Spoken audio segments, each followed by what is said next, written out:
Here's something that will mess with your head. Ancient humans, people who loved their children, who built communities, who painted caves and told stories around fires, sometimes killed their own newborns.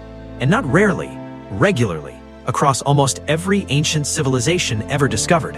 Now before you click away, this isn't a dark history rabbit hole for shock value. Stay with me for 2 minutes, because the reason why tells you everything about what it actually means to survive.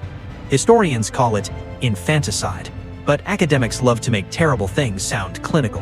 What we're really talking about is parents, specifically mothers, making life and death decisions about newborns within hours of birth. And it happened in ancient Rome, Greece, China, Egypt, indigenous cultures across every continent. This wasn't fringe behavior, it was woven into ancient society. That should make you uncomfortable. Good, keep watching. Here's the cold reality. In the ancient world, food wasn't guaranteed, ever. One bad harvest and your entire village starves. Now imagine you already have 3 children who need feeding. You're exhausted, winter is coming, and you've just given birth to a 4th. The brutal math of survival didn't care about your feelings. More mouths could literally mean everyone dies. In theory, it sounds monstrous. In practice, it was sometimes framed as the only logical option. That doesn't make it right. It makes it human, which is somehow worse.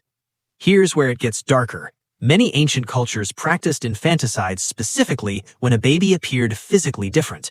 Unusual birthmarks, limb differences, twin births, which were considered bad omens in multiple civilizations. Sparta is the famous example. Newborns were literally inspected by elders and thrown from a cliff if deemed unfit. Cold, calculated, state-sponsored. But Sparta wasn't alone. They were just more organized about it. Most other cultures did the same thing quietly at home, without writing it down. This one is grim. In many ancient agricultural societies, girls were killed at significantly higher rates than boys. Sons could work fields, carry weapons, continue the family name. Daughters required a dowry, which was basically a financial transaction just to get her married off. In resource-scarce environments, girls were seen as a net negative investment.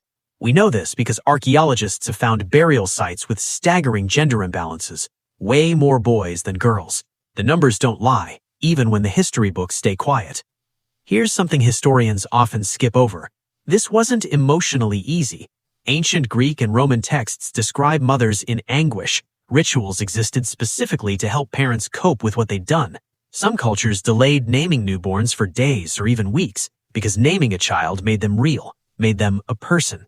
This sounds simple. It isn't. These weren't monsters. They were people trying to survive a world with no hospitals, no welfare systems, no reliable food supply, and no good options. The shift away from infanticide correlates almost directly with 2 things: the rise of organized religion, Christianity specifically banded across the Roman Empire in the 4th century, and the development of foundling hospitals, places where parents could abandon newborns anonymously rather than kill them, which is a grim upgrade, but an upgrade nonetheless. Better systems create better choices. When survival wasn't purely up to individuals anymore, the calculus changed. So here's the real takeaway.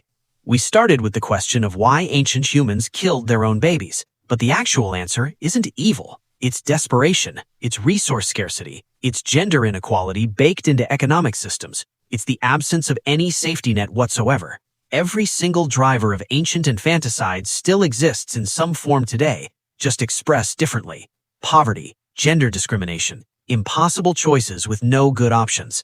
The disturbing thing about ancient humans killing their babies isn't that they were monsters, it's that they weren't.